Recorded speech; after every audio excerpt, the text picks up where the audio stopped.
Olá pessoal, tudo bem? Estamos aqui agora mais uma vez nesse vídeo, agradecendo você por estar vendo esse vídeo, né amor? Sim, com Gente, certeza. e nós estamos muito felizes com isso, tá? Que Deus abençoe sua casa, que Deus abençoe sua vida. E vamos refletir um pouco numa passagem bíblica. Eu me chamo Rafael Rodrigues, Adriana Cavalcante, chique demais, loirinha linda. Então vamos falar sobre uma passagem que se encontra em Jeremias, no capítulo 38. Nós vamos falar hoje sobre caráter e sobre dúvida, coração duvidoso. Que a gente vai entrar a fundo nesse tema e vocês vão entender o que Deus quer falar conosco em relação a isso. Livro de Jeremias, capítulo 38. Vamos ler 2 versículos, tá? O primeiro versículo diz assim, ó. Versículo 20. E disse Jeremias: Não te entregarão. Ouve, peço-te, a voz do Senhor, conforme a qual eu te falo, e bem te irá, e viverá a tua alma. Mas se tu não quiseres sair, esta é a palavra que me mostrou o Senhor. Para você que não conhece essa história, Nabucodonosor era o rei da Babilônia, no qual ele tinha tomado Israel. E ele colocou, né, como governante de Israel, esse homem chamado Zedequias, esse rei chamado Zedequias.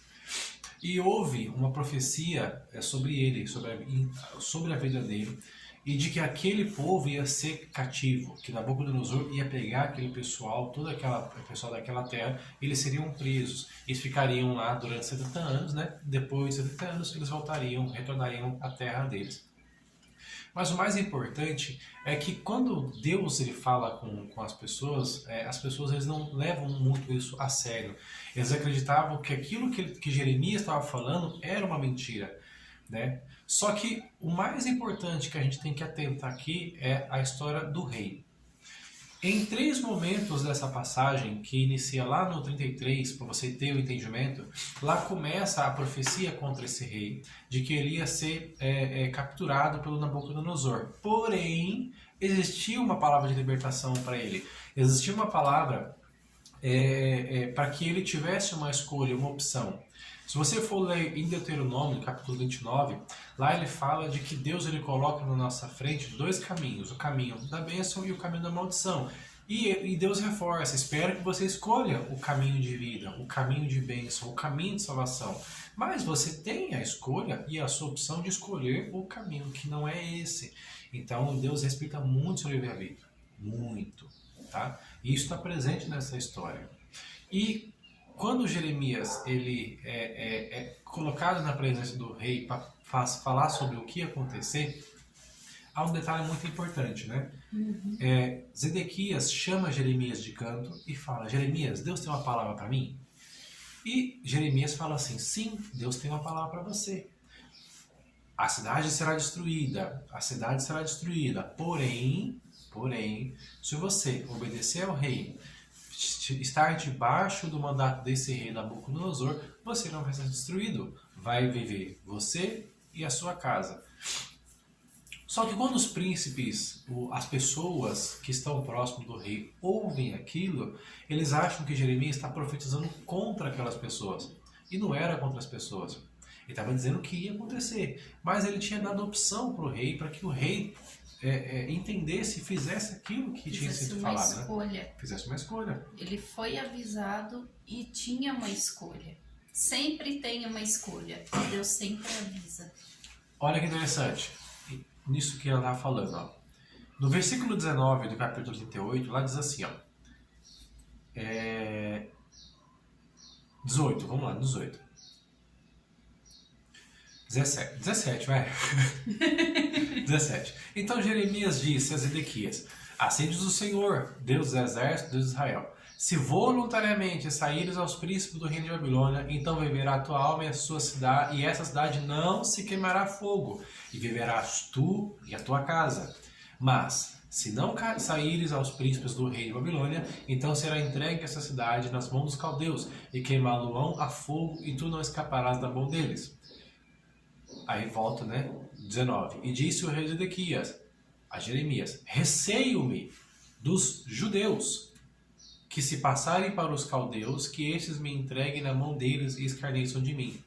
Ou seja, ele estava mais preocupado com o que as pessoas poderiam fazer do que aquilo que Deus falou que ia acontecer. O que as pessoas poderiam pensar dele como rei. Porque ali o pedido é submeter-se a um outro reinado. Tudo que ele tinha que fazer era ser submisso naquele momento para salvar os dele e toda aquela cidade. Porém, a arrogância precede a ruína. E ele não se dobrou. Ele não aceitou aquilo que Deus falou para ele. E o interessante é que ele faz isso 3 vezes. Se você for ler a história, tem um versículo nesse mesmo capítulo que quando Zedequias fala com Jeremias em reservado, ele diz a seguinte frase, olha que interessante. Versículo 5, ó. E disse o rei Zedequias, eis que ele está na vossa mão, porque o rei nada pode fazer contra vós. Ou seja, ele estava dizendo que Jeremias estava na mão dos príncipes porque ele não podia fazer nada. Ele não podia, mas quem era o rei era ele. Ele podia livrar e fazer o que fosse necessário. Mas, mais uma vez, ele estava preocupado com o que os outros vão falar. O que eles vão pensar de mim como rei? O que a pessoa vai falar? E muitas vezes nós fazemos isso muito na nossa vida. Eu não vou fazer tal coisa, ou farei tal coisa, ou eu não deixo de fazer, ou não faço tal coisa, por quê? O que eles vão pensar de mim? Mas se Deus falou comigo, por que às vezes eu tenho esse pensamento de que eles vão achar? E ali Deus queria um posicionamento do rei.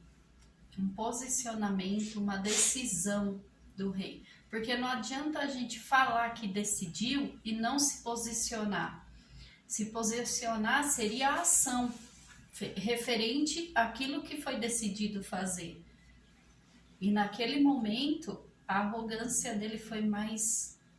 o orgulho, a arrogância foi maior do que o poder de decidir e pensar no próximo, não só nos dele, porque ficou claro, ele, os dele e a cidade também seria salva daquilo. E foi a palavra de Deus, né? Deus falou que ia fazer, Deus falou que ia acontecer. Mas ali nas 3 vezes, por que foi dito que seria a destruição da cidade?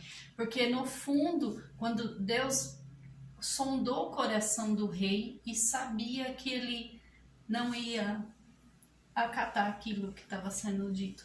Então, por isso que nas 3 vezes foi falado da mesma forma. O mais interessante é que houve um tempo, que se a gente for analisar a história, passaram-se alguns anos para que ele voltasse atrás. E passou anos, não passou dias, passou anos, e mesmo assim ele manteve aquele pensamento.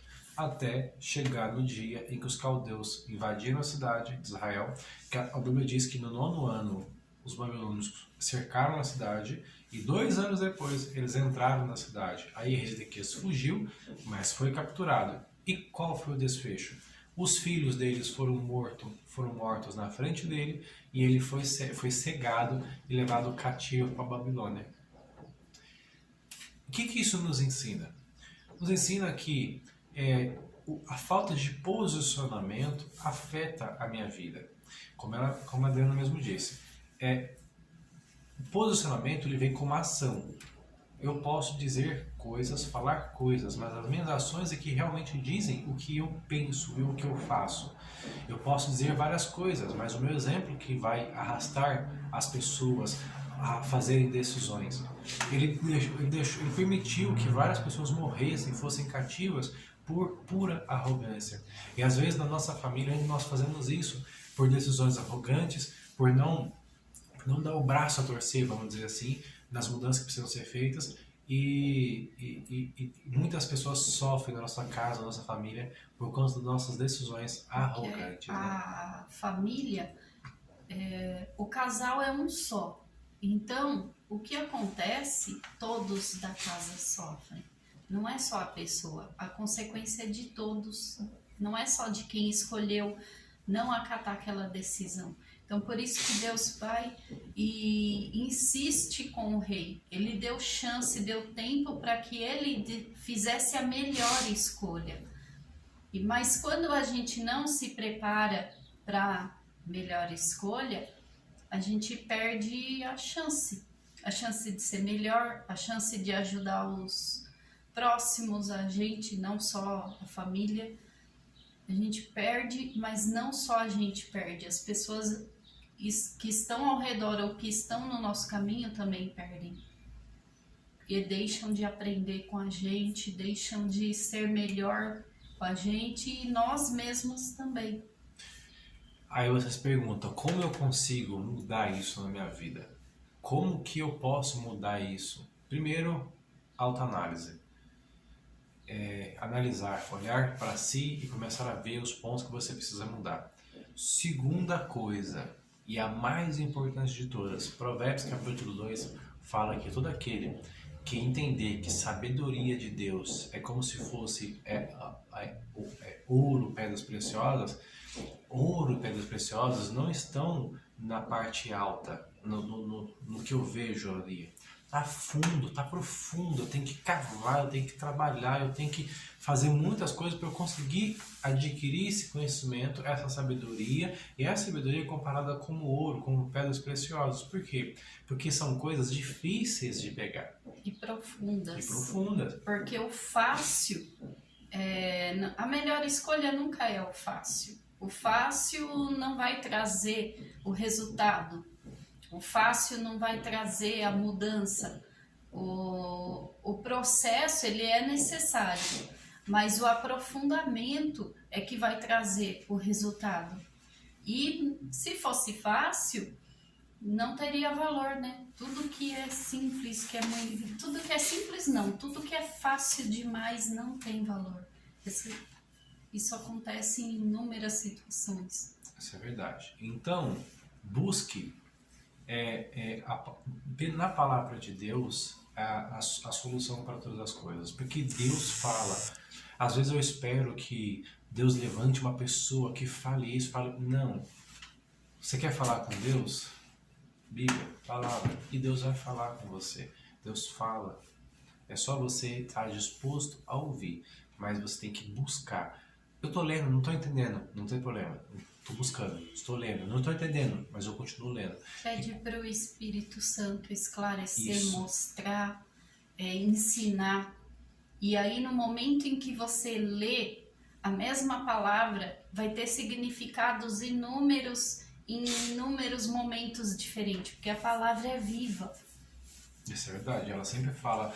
Às vezes a gente em algum culto que tem campanha, né? E, eu vou fazer uma campanha de 5 dias num tema tal, do texto tal, e chamar 5 pregadores. Os 5 pregadores trarão a palavra de formas diferentes, mesmo sendo o mesmo versículo, sendo o mesmo tema. Por quê? Porque Deus fala conosco de várias formas, né? E você pode ter certeza que se você buscar a Deus, buscar a palavra dele como ouro, como prata, você pode ter certeza que você vai ter riquezas espirituais e vai te ajudar nas decisões da sua vida, da sua família, porque com a sabedoria você pode parar de fazer coisas que prejudicam a sua vida, a sua família, e começar a fazer coisas que alegrem o coração de Deus. Faz sentido isso para você? Faz sim. Tá ótimo. Que Deus abençoe você. Aprofunde nesse tema. Leia, nós aconselhamos você a ler o livro de Jeremias, que ele vai ter muita coisa bacana. Jeremias 33:3 fala assim, né? Vou até ali para vocês para a gente finalizar. Presta bem atenção. Jeremias 33:3. Clama a mim e eu responder-te-ei, e anunciar-te-arei coisas grandes e firmes que não sabe. Clama a Deus, que Ele vai te revelar aquilo que você não consegue ver e aquilo que você precisa para mudar a sua vida. Forte abraço, que Deus abençoe a todos. Tchau, Deus abençoe.